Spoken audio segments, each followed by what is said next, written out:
que vous allez bien. Nous allons continuer l'aventure autour de cette toile sur Versailles. Alors, la première vidéo que j'ai faite, je l'ai faite en voix off. Et même moi, je trouvais ça nul parce que j'ai accéléré. Enfin voilà. Donc, on va tâcher d'améliorer ça. Alors, prenez un thé, un café, ce que vous voulez. Et vous savez que c'est compliqué pour moi de broder et de parler en même temps. Donc là, je vais faire des éléments assez basiques sur, sur cette toile. Votre café est prêt? On y va? Donc, épisode 2. La dernière fois, nous avons quitté Versailles, qui n'était encore qu'un modeste pavillon de chasse. Modeste pavillon de chasse de Louis XIII. Aujourd'hui, je vous propose donc de faire un petit bond en arrière pour rencontrer celui qui transformera sur les de chasse ce petit château en un palais le plus célèbre du monde.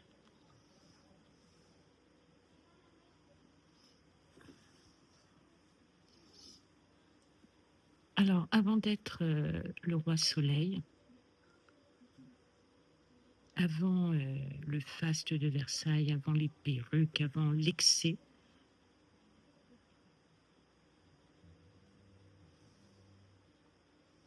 il y a eu un petit garçon qui a eu une enfance extraordinaire. C'est une enfance qui a été marquée par un miracle, des complots, une guerre civile, une fuite en pleine nuit, mais une peur qui ne le quittera jamais. D'ailleurs, il l'avait dit. Pour comprendre Louis XIV, il faut d'abord comprendre l'enfant qu'il a été.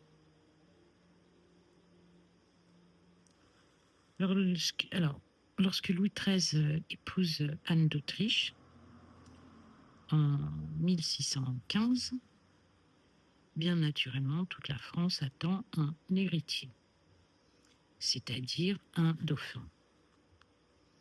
À l'époque, donner naissance n'est pas, un dauphin n'est pas qu'une affaire de famille, c'est une affaire d'État. Sans héritier,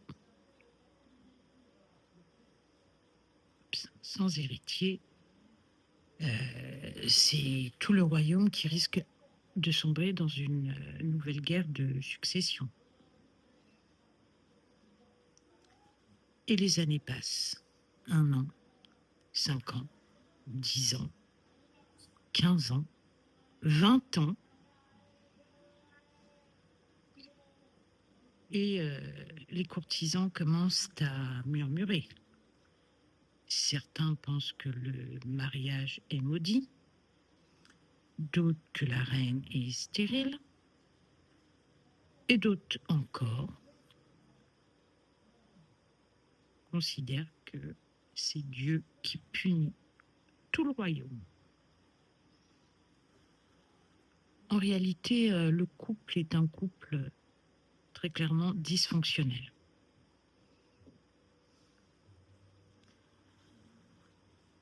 Louis XIII est un homme très réservé. Il est profondément pieux.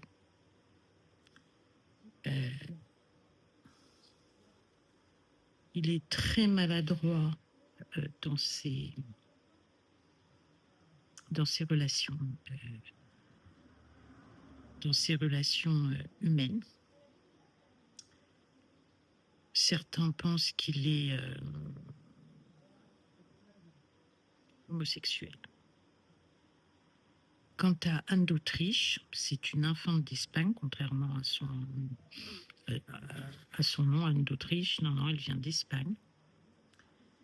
Et elle a été élevée dans une cour très différente de la cour française. Et donc, ils se comprennent mal, ils se séparent très très souvent, les réconciliations sont très brèves et, aussi, et imprévisibles.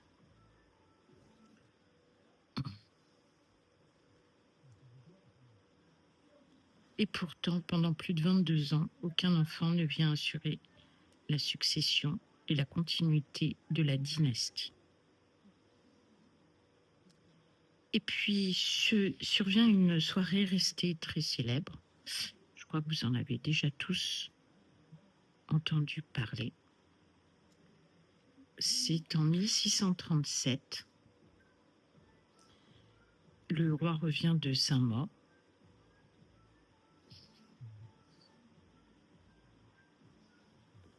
Et un très violent orage empêche le roi de poursuivre sa route. Les chemins sont impraticables. Il est donc contraint de passer la nuit au Louvre.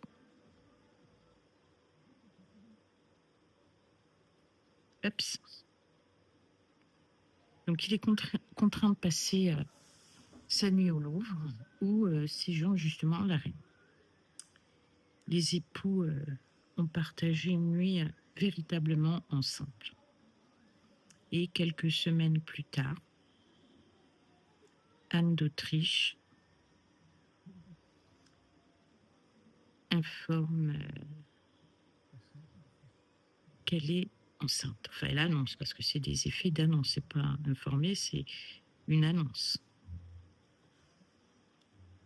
Et le 5 septembre 1638, naît un fils.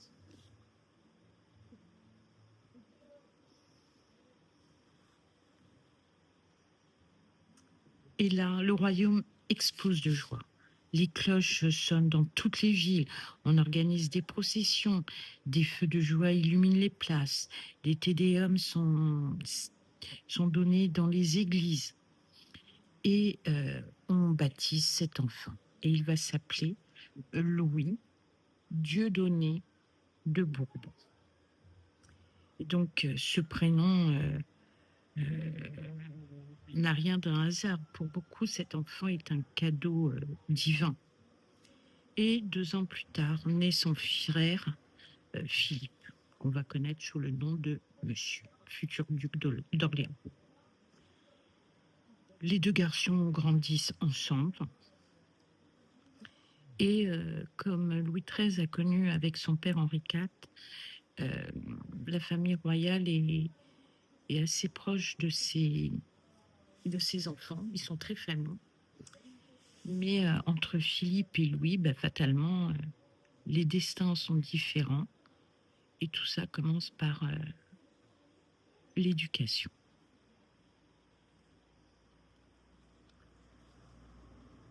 Alors, on sait que Louis est un enfant curieux, parce qu'il y a plein d'écrits, il ne faut pas croire que c'est sorti d'un chapeau. Donc, Louis est un enfant curieux. Il adore observer, pose énormément de questions. Il aime danser, monter à cheval, écouter de la musique, et sa mère veille personnellement à son éducation.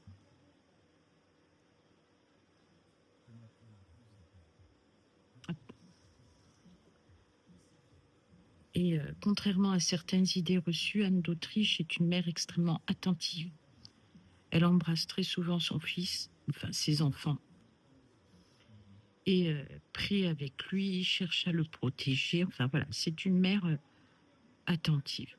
Alors, on pourrait penser que c'est que sur le roi, enfin le dauphin, parce qu'on ne parle pas de roi pour le moment, mais c'est une mère aimante, et ses enfants vont l'aimer énormément. Mais autour de lui gravitent aussi des gouvernants, des nourrices, des médecins, des prêtres, des serviteurs et bientôt des précepteurs. Mais on n'en est pas là. Et son principal guide va être Mazarin, qui est le successeur de Richelieu, qui est là aussi encore une personne d'exception. D'ailleurs, Louis XIV sera entouré que de personnes incroyables.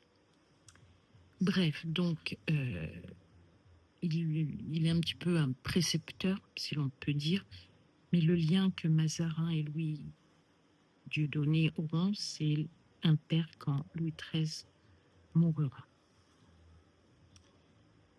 Et donc, Mazarin comprend que il faut lui donner des bases pour régner. Donc, il lui enseigne la politique, les langues, l'histoire, la patience. Enfin, voilà. C'est assez complet. On verra dans un autre épisode que il y a beaucoup de cours. Enfin, quand je dis de cours, il a beaucoup de classes. Et arrive 1643. Et Louis XIII meurt. Et regardez cet enfant qui a entre 4 et 5 ans. Et c'est à cet âge-là qu'il devient officiellement roi de France. Mais bien sûr, un enfant de 4 ans ne peut pas régner, fatalement. Mais déjà, je pense qu'il voit que les gens s'inclinent devant lui encore plus, que des haies se forment dès qu'il passe, qu'il est observé, etc. Je pense qu'il en a conscience. Et donc, sa mère, Anne d'Autriche, devient régente, contrairement à sa grand-mère, qui avait essayé de voler le pouvoir à son frère, à son père. Alors, donc Anne d'Autriche prend la régence et elle est aidée, appuyée par Mazarini, qui lui dirige les affaires du royaume. Mais pendant ce temps, on récupère une France qui est épuisée.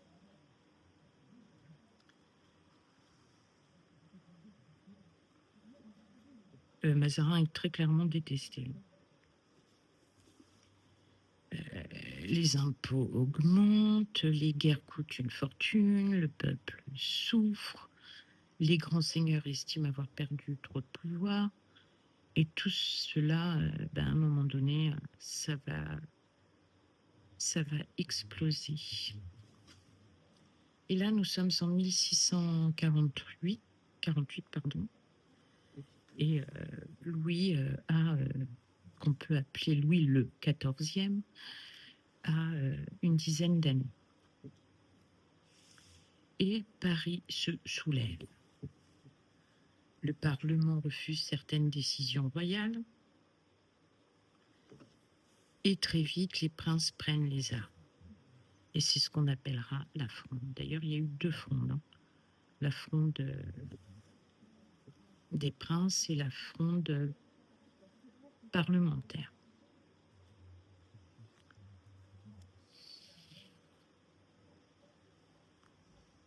Et donc, pendant plusieurs années, le royaume plonge dans une guerre civile. Alors, imaginez, vous avez 10 ans, vous êtes roi, et votre propre capitale se retourne contre vous. Un soir de janvier 1649, on s'en fout un peu des dates, on réveille brutalement le petit Louis. Il faut partir immédiatement, sans bruit, dans le froid. On charge quelques coffres, on habille les enfants à la hâte, et la famille royale quitte Paris en pleine nuit. Direction Saint-Germain. Saint-Germain-en-Laye, dans les Yvelines. Et lorsqu'on arrive à Saint-Germain, le château est presque vide. Il n'y a pas de mobilier, tout a été vendu. plus personne n'y va. Il fait un froid glacial. Certaines pièces n'ont même plus de vitres. C'est clairement un château à l'abandon. Il manque des tentures. Les lits sont rares.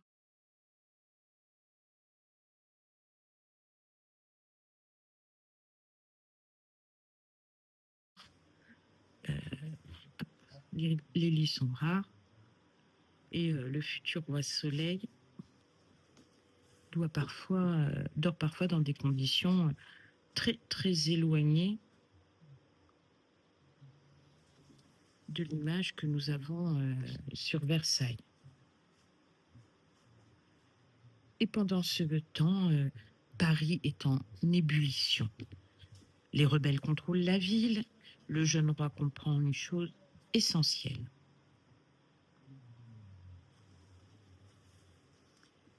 Les grands seigneurs peuvent trahir.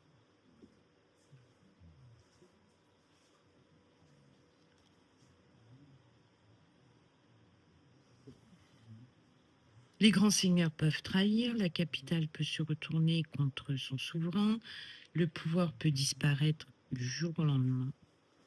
Et cette leçon, le petit Louis ne l'oubliera jamais, jamais, jamais. Et je dirais que toute sa vie, ça a été son fil conducteur. Se méfier de la noblesse, certes, mais je dirais se méfier de tout le monde. Et quelques mois plus tard, la famille royale revient à Paris. Et les troubles continuent. L'affront des princes éclate. Même des personnages prestigieux comme le prince de Condé se dressent contre le pouvoir royal. Mazarin est contraint de quitter la France. Est contraint de quitter la France plusieurs fois. Le jeune roi voit des affaires, des alliances se faire et se défaire. Il découvre ce qu'est l'ambition personnelle, les intrigues, le mensonge, tout ce que peut produire une cour lorsqu'elle cherche davantage le pouvoir que le bien du royaume. Et lorsque la paix revient enfin en 1653, Louis XIV, ne sera jamais plus le même enfant.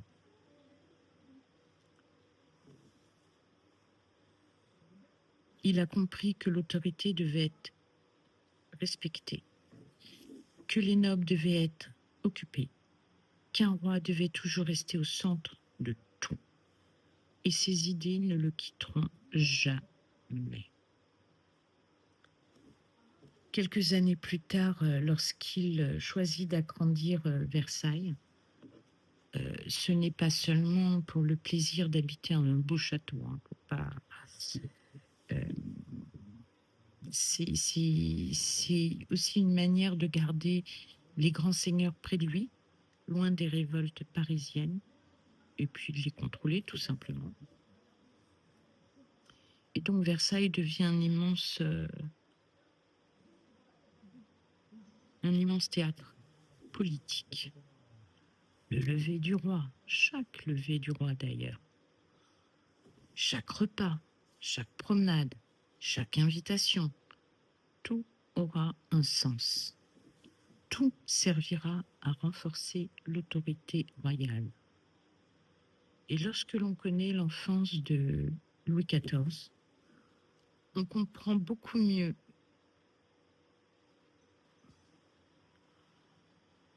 que Versailles n'est pas seulement un palais.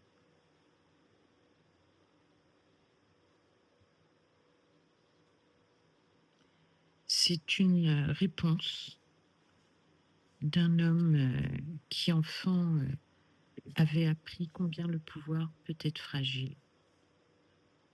Oups.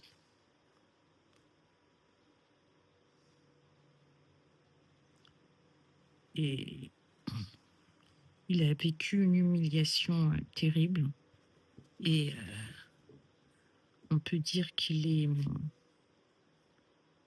dans son caractère en tout cas, on comprend qu'il est rancunier.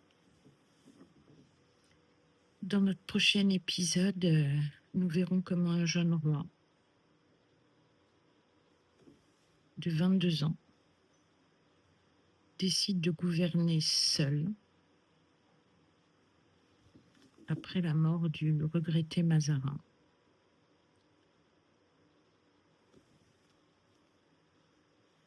Et comment ce qui deviendra vraiment le règne de Louis XIV. Mais avant toute chose, naît-on roi ou le devient-on?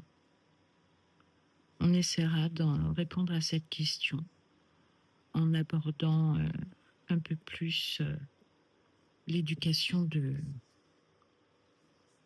Louis XIV.